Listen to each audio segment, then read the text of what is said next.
तो दोस्तों, आज मैं आपको भूतों की दुनिया के एक नए रहस्य से रूबरू करवाने जा रही हूँ।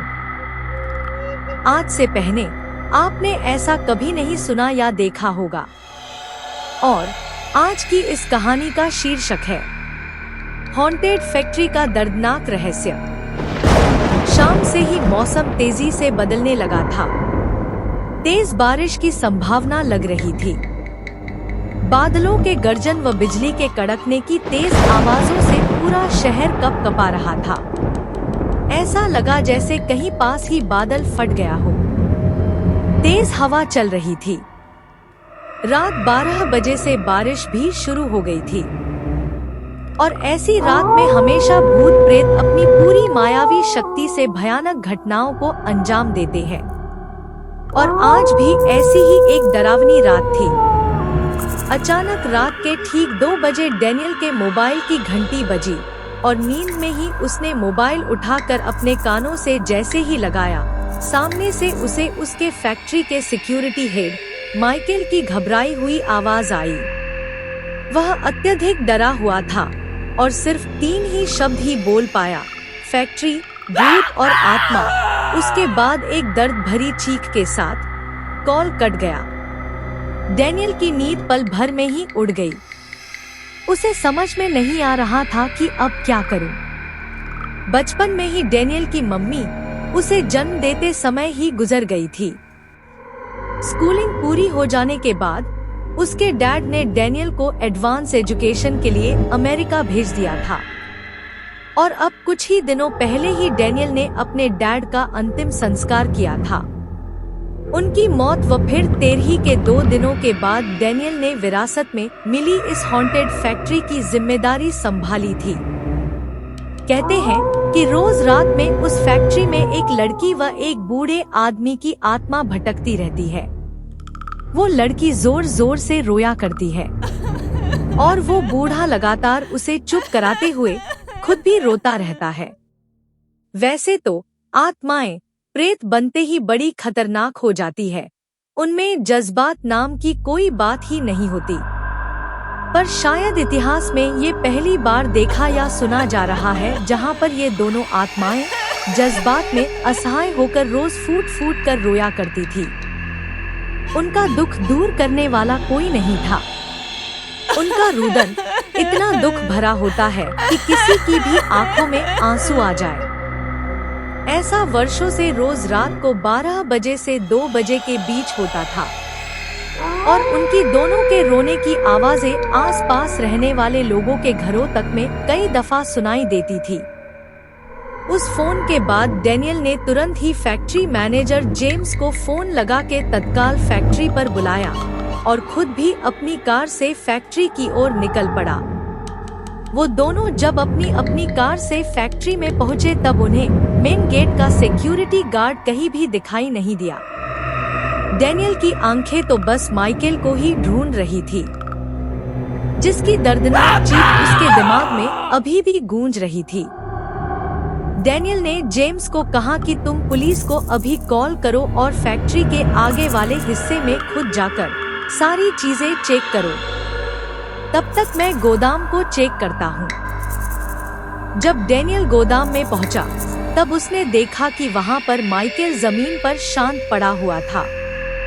उसकी सांस अभी भी चल रही थी पर उसके शरीर में कोई भी हलचल नहीं हो रही थी, मानो उसने कोई खौफनाक भयानक चीज देखकर अधमरा हो गया हो।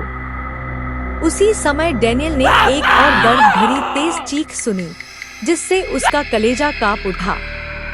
ऐसा लगा जैसे उसके दोनों कानों के पर्दे ही फट गए हो। वह चीख फैक्ट्री के मैनेजर जेम्स की ही थी।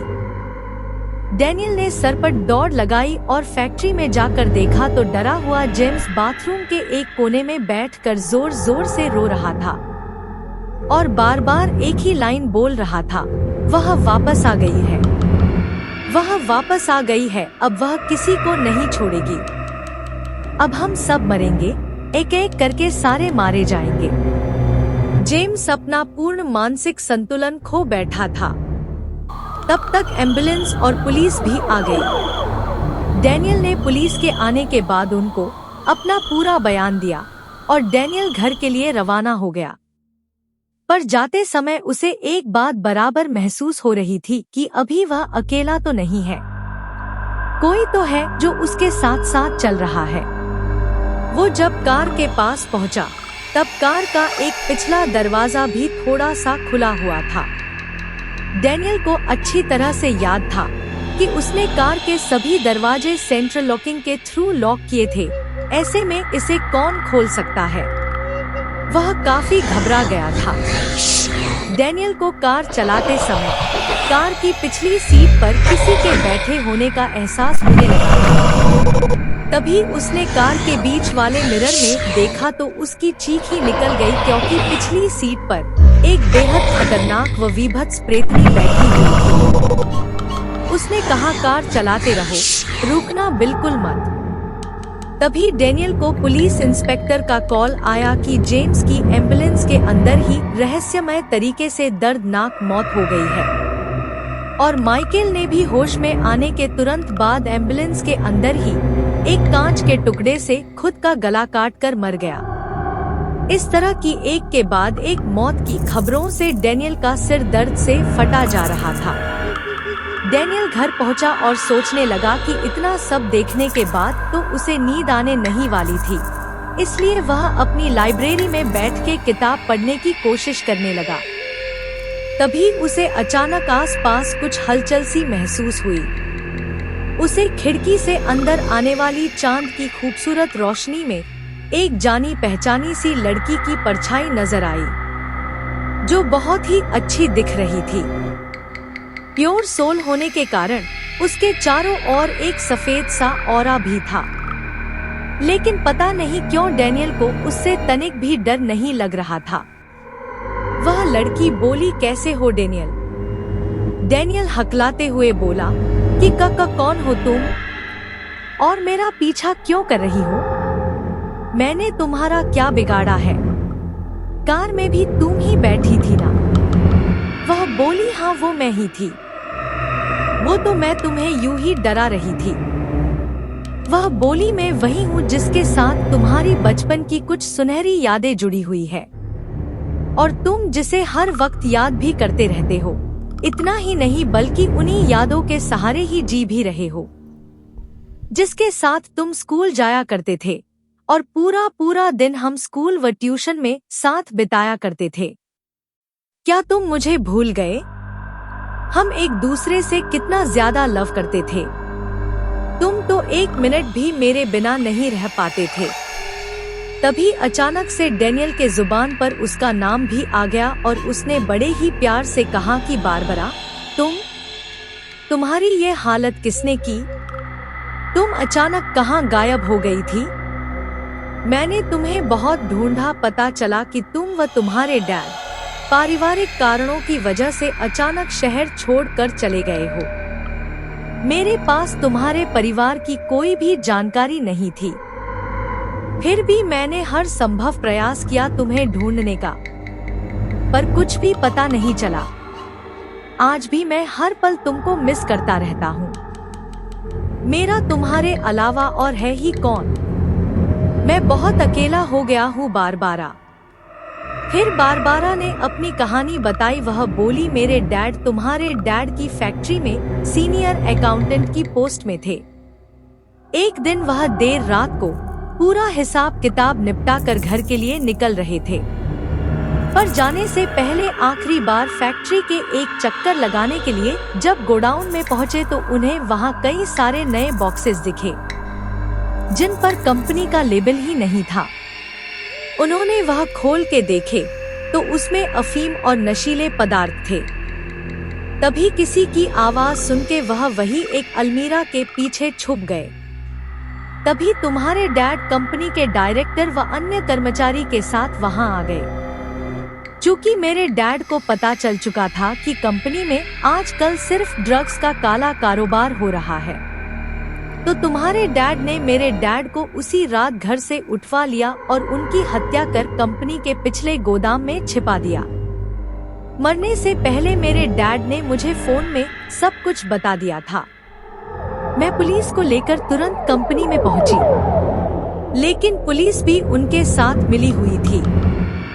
तुम्हारे डैड और सभी लोगों ने मेरा ब्रूटल रेप कर मेरी भी हत्या कर दी व मुझे व मेरे डैड को एक ही गड्ढे में एक साथ दफना दिया। तब से मैं और मेरे डैड आत्मिक रूप से अब हमेशा साथ साथ ही रहते हैं। रोते रोते हम थक चुके थे। मुक्ति का कोई भी मार्ग नहीं दिख रहा था। एक दिन हमने इन सभी लोगों को शराब पीकर जोर जोर से ठहाके लगाते हुए देखा तो हमें लगा कि रोने धोने से कुछ हासिल नहीं होगा, और तब हमने इन सबको एक एक कर मार डाला। माइकल और जेम्स ही बचे थे, उन्हें भी आज मार डाला। इस प्रकार मैंने और मेरे डैड ने सबको खत्म करके अब अपना बदला पूरा कर अपनी मुक्ति का रास्ता बना लिया है। परंतु अब भी हमारी आत्मा को मुक्ति नहीं मिल सकती, क्योंकि मेरा 8 साल का छोटा भाई ओलिवर का इस दुनिया में अब कोई भी नहीं है। वो अनाथालय में अकेला रो रो कर अपने दुख भरे दिन काट रहा है। ऐसे में हम कभी मुक्त नहीं हो सकते। इसलिए बहुत सोचने के बाद मैं मदद के लिए अब तुम्हारे पास आई हूँ, क्योंकि मैं तो तुम्हें अच्छे से जानती हूँ कि तुम एक बहुत ही अच्छे इंसान हो। डैनियल ने कहा कि मेरे डैड को उनके इस अपराध के लिए मैं पूरी जिंदगी कभी भी माफ नहीं कर सकता, ना ही चाहकर भी उन बातों का कोई सुधार ही कर सकता हूँ। परंतु मेरा विश्वास करना, क्योंकि अब मैं तुम्हारे छोटे भाई की जिम्मेदारी आजीवन के लिए स्वीकार करता हूँ।